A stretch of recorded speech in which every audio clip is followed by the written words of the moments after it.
बिस्मिल्लाहिर्रहमानिर्रहीम। अस्सलाम वालेकुम नाज़रीन इकराम, मैं हूं मखदूम शहाबुद्दीन और आप देख रहे हैं मेरा फेसबुक और यूट्यूब चैनल। उम्मीद करता हूं आप सब लोग बखैर वाफियत होंगे और जहां भी होंगे अपने अहले खाना समेत खुश भी होंगे और महफूज भी।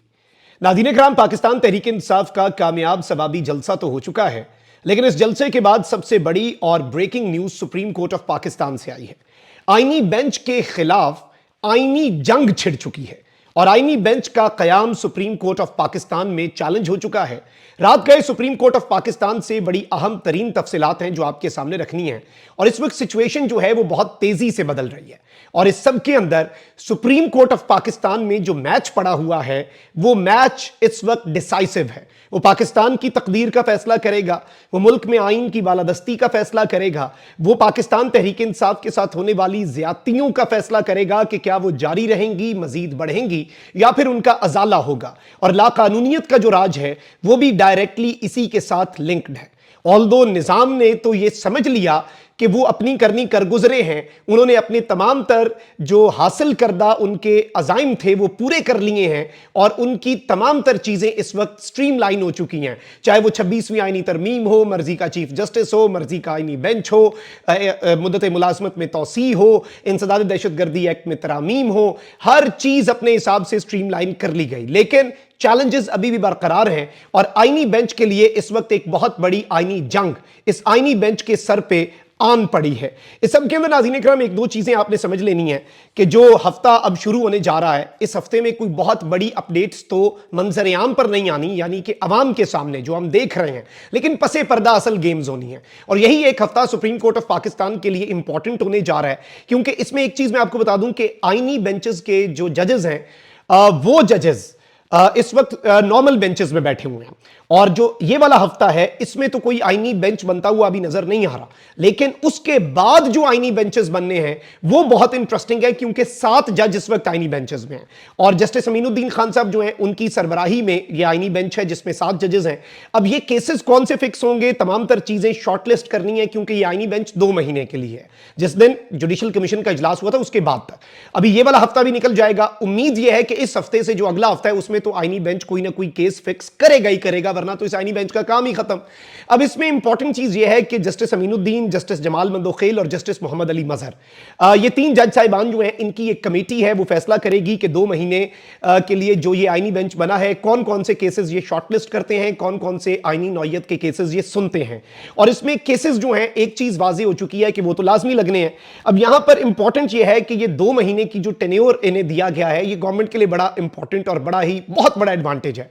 एक चीज आप याद रखिएगा कि कॉन्स्टिट्यूशनल बेंच जो बना है वो गवर्नमेंट की जानिब से बना है, उसमें जुडिशरी ऑन बोर्ड नहीं है। वोट इस तरह से जुडिशल कमीशन भी इसी तरह से तश्कील 9 उसकी की गई 26वीं आनी तरमीम के मुताबिक उसमें बंदे ही ऐसे डाले गए कि उसमें गवर्नमेंट को एडवांटेज हासिल हो।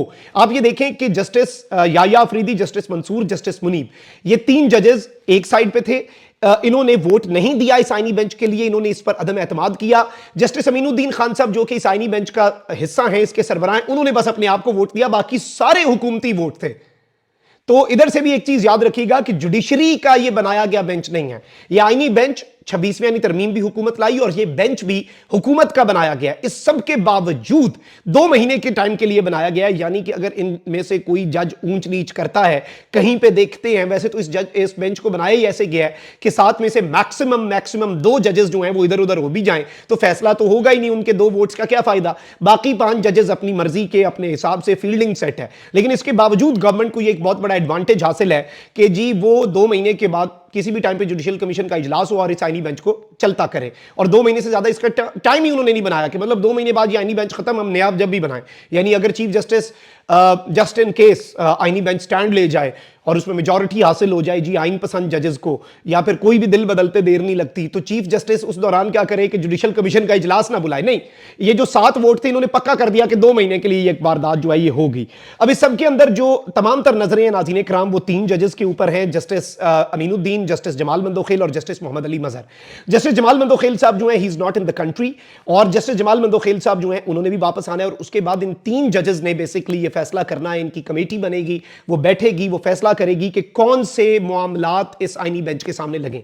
अब सुप्रीम कोर्ट ऑफ पाकिस्तान में आईनी बेंच के खिलाफ ही आईनी पिटीशंस दायर हो चुकी हुई हैं। वो किस तरह से? ये आईनी बेंच बना है 26वीं आईनी तरमीम के तनाजुर में, और 26वीं आईनी तरमीम के खिलाफ कुल 8 पिटीशंस, और जो इंपॉर्टेंट लास्ट 2 पिटीशंस जो हैं जुमे के दिन जो दायर की गई वो गेम चेंजर हैं, जिनमें 4 वकला की तरफ से और एक जो वकील साहब उन्होंने अपनी तरफ से बड़ी खतरनाक और बड़ी वेल कंपोज्ड पिटीशन जो है वो दायर की है।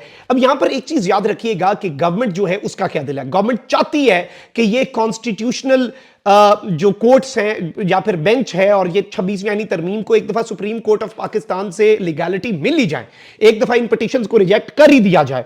और इस सब के अंदर हुकूमत की ये पूरी की पूरी कोशिश होगी कि इस सब के अंदर आईनी बेंच जो है वो अगर इसे फिक्स कर लेता है अपने रूबरू, फिर उसके बाद आईनी बेंच तो कहेगा कि ये ठीक है, वो बेनिफिशियरी है इसका।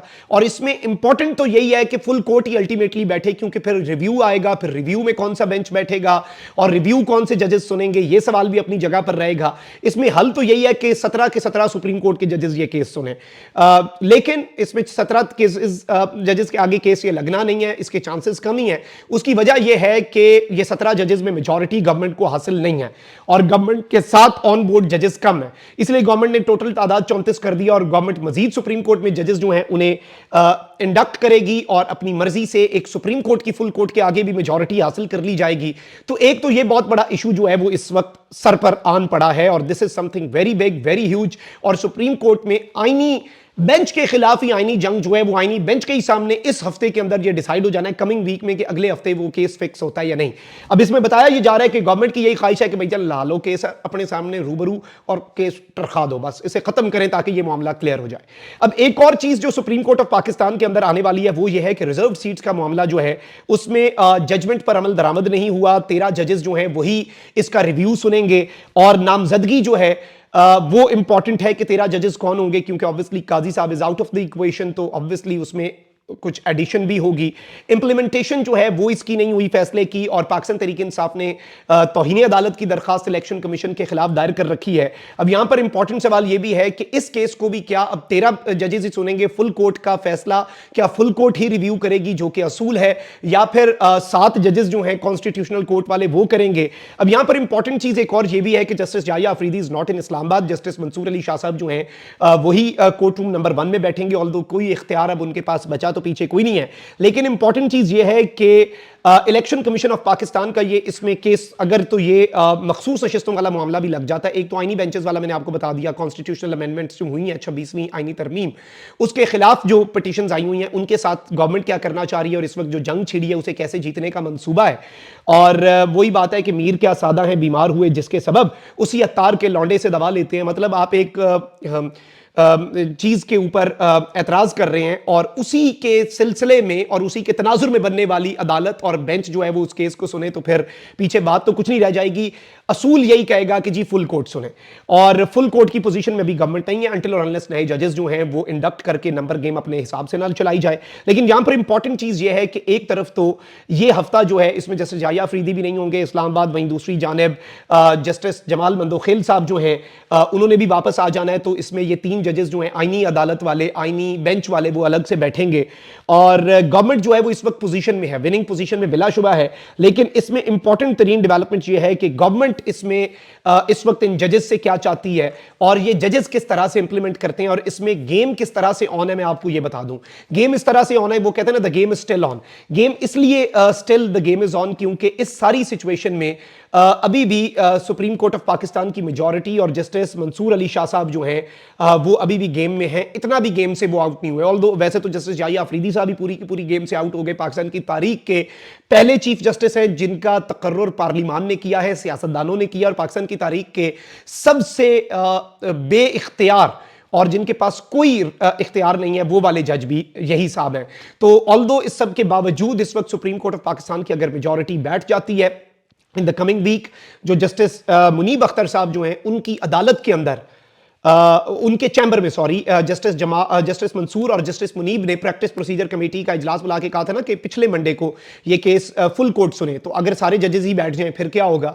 और ये एक सवाल अपनी जगह पर रहेगा, और अगर उस पर अमल दरामद हो जाता है और एक पैरेलल अगर कोर्ट के हवाले से चीजें आई तो ये एक बहुत बड़ा बहरान तो होगा, लेकिन चीजें इससे भी बहुत आगे बढ़ सकती हैं। ऑल्दो सिंध हाई कोर्ट में भी बहुत कुछ हो सकता है इन द कमिंग डेज, वो मैं आपको गुज़श्ता व्लॉग्स में बता चुका हूं। ये अभी तक की ताज़ा तरीन डेवलपमेंट्स थी। अपना बहुत ख्याल रखिए। अल्लाह निगहबान। पाकिस्तान जिंदाबाद।